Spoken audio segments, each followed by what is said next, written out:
When a player gives up a piece during the opening in exchange for some kind of compensation, then they have offered a gambit. Most gambits sacrifice pawns or minor pieces, but rarely more valuable pieces. There are two types of gambits, sound and unsound gambits. Sound gambits gain adequate compensation for their sacrificed piece, such as a lead in development, a gain in tempo, an increase in piece activity, a creation of structural weakness, or a space advantage. A popular example is the Queen's Gambit, where a pawn to c4 is offered to eventually gain control of the e4 square. Unsound gambits, however, offer insufficient technical compensation and can be a risky play. For example, with pawn to f4, the King's Gambit sacrifices a pawn and leaves a king semi-exposed for no clear technical advantage. However, after some moves and sacrifices, the gambit eventually allows white to pin the opponent's knight to the king, creating opportunities for attack. You can use sound or unsound gambits depending on your strategy, but your opponent can also accept or decline any of your gambits, leading to all kinds of chess lines. The Queen's Gambit is a popular move for white that leads to greater control of the center. In the Queen's Gambit, white offers a pawn to c4 and the opponent can respond in many ways. If they take the pawn, you can use a pawn to e4 to threaten their pawn with your bishop while gaining center control. If black tries to defend with a pawn to b5, you can respond with better moves. So, black will usually respond by developing their pieces, and even though both sides captured a pawn, white has greater control of the center. If black declines the gambit and defends with pawn to e6, they can still maintain control of the center if you take. However, they have blocked their light-squared bishop, which can be exploited later in the game. At this point, both sides can develop their pieces to gain control of the center. If black declines the gambit but defends with pawn to c6, the opening becomes the slab defense, which is black's most popular response to this gambit. This is a great defense because black's light-squared bishop is now free to move. There are three major variations of the slab defense, but we will focus on the main line. Both players will usually develop their knights, then black will take with pawn to c4. You need to prevent black from supporting their pawn by moving your pawn to a4, and you need to eventually take their pawn back. But black will be able to develop its bishop to f5. Now go ahead and try the Queen's Gambit yourself. The King's Gambit is a popular move that can give white better development and more control of the center. In the King's Gambit, white offers a pawn at f4, and the opponent can respond in many ways. If black accepts, you can develop your knight to f3, black can then protect a pawn with pawn to g5, and you can threaten that pawn with pawn to h4. If black takes the pawn, your knight takes as well, and you can take control of the center while leaving black's pawn hanging. However, if black threatens your knight with pawn to g4, you can move your knight to e5 to threaten the same black pawn.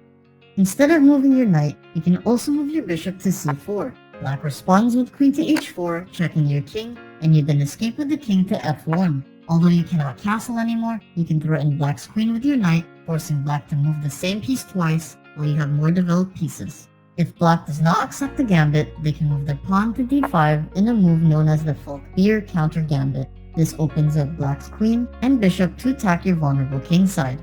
Black can also move their bishop to c5 to prevent you from castling. Now go ahead and try the King's Gambit yourself.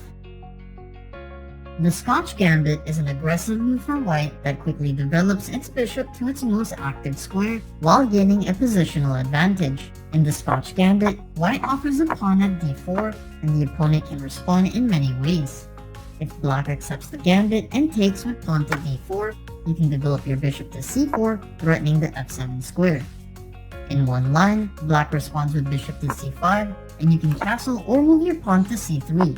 Black can take c3, but you can take with bishop to f7, checking the king. The king can take the bishop, but then you can fork with queen to d5, checking the king and threatening the bishop. To avoid checkmate, the king will return back to the back rank, and you can capture the bishop. At this point, you have more developed pieces, and black's king can no longer castle. However, instead of black moving bishop to c5 or taking with pawn to c3, they can move their knight to f6, creating the two knights defense. With pawn to e5, you can try to force the knight out of position. If black moves their knight to e4, you can threaten two black knights with bishop to d5. Alternatively, black can threaten the bishop with pawn to d5, and you can respond with bishop to b5. pinning the black's knight to the king. In another line, black can move their bishop to b4, checking your king. You can respond with pawn to c3. If black captures with their pawn, you can recapture with your pawn and force black's bishop to move. If black's bishop moves to c5, you can follow the same sequence we used to fork with a queen. If black's bishop moves to a5, you can castle to escape the pin. If black's bishop moves to d6, they block their d7 pawn and prevent their other bishop from developing. Now go ahead and try the Scotch Gambit yourself. The Smith-Morra Gambit is an aggressive move for white to avoid lines of the Sicilian defense from black. In the Smith-Morra Gambit, white offers a pawn at d4 in an aggressive response to black's Sicilian defense. If black accepts the gambit, you can offer another pawn at c3 for it to capture. After knight takes with b3, white has better control of the center board by only sacrificing 2 pawns. Black can then defend in a number of ways. In the popular Chicago defense, black quickly moves their pawn to e6 to protect the f7 square from being targeted by white's bishop. After you move your bishop to c4, black responds with pawn to a6. You develop a knight, then black completes an attacking pawn formation with pawn to b5, threatening your bishop. After moving your bishop to avoid capture, black pushes their pawn to d6, and you can finally castle. At this point, you have more minor pieces developed, and your king is better protected.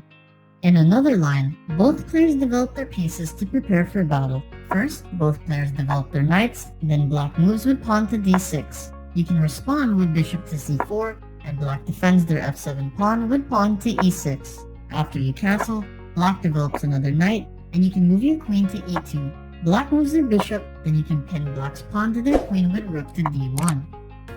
Finally, black moves their pawn to e5, and from here, you can develop your bishop, develop your rook, or begin attacking the black king. Even if black refuses the gambit and moves their pawn to d3, you can capture with your queen, which avoids the lines of the Sicilian defense. Now go ahead and try the Smith-Morra Gambit yourself. The Budapest Gambit is an aggressive move for black that can surprise opponents who are unprepared. However, white can still get a slight advantage with the right responses, so it is a reasonable gamble to make, especially in rapid games. In the Budapest Gambit, black offers a pawn at e5 in this board position, and white can respond in many ways. If white accepts, black can move its knight to g4, threatening the e5 pawn. To defend the pawn, white can move its bishop to f4, or its knight to f3. Black can then develop its knight to c6, white can defend its pawn with knight to f3, and black can check the white king with bishop to b4. White can defend with knight to c3, and will have a slight material advantage after some exchanges, but at the sacrifice of doubled pawns on the c-file. If white responds instead with knight to d2, black can move its queen to e7 to threaten the e5 pawn. White can then try to remove black's pin on its king with pawn to a3, but black can then take the e5 pawn with its knight. If white takes black's bishop, black can easily get the checkmate with knight to d3. So, white will likely take with knight to e5, black can take again with knight to e5, and white can push its pawn up to a3 to defend its c4 pawn while giving its king some space. Finally, black takes with bishop to d2, and white takes the bishop with its queen.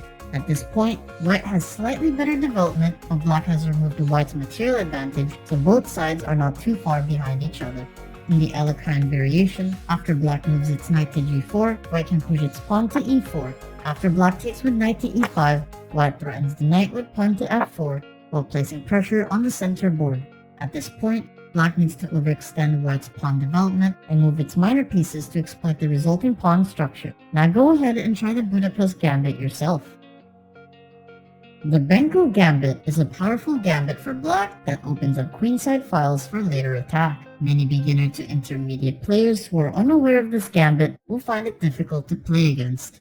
In the Benko Gambit, black offers a pawn at b5 in this board position, and white can respond in many ways. If white takes, black can sacrifice another pawn at a6 for white to take, and black can capture white's pawn with its bishop. This opens up A and B files for black to attack later on. As both sides develop their pieces, black should aim for this board position to attack the A and B files while putting pressure on the center.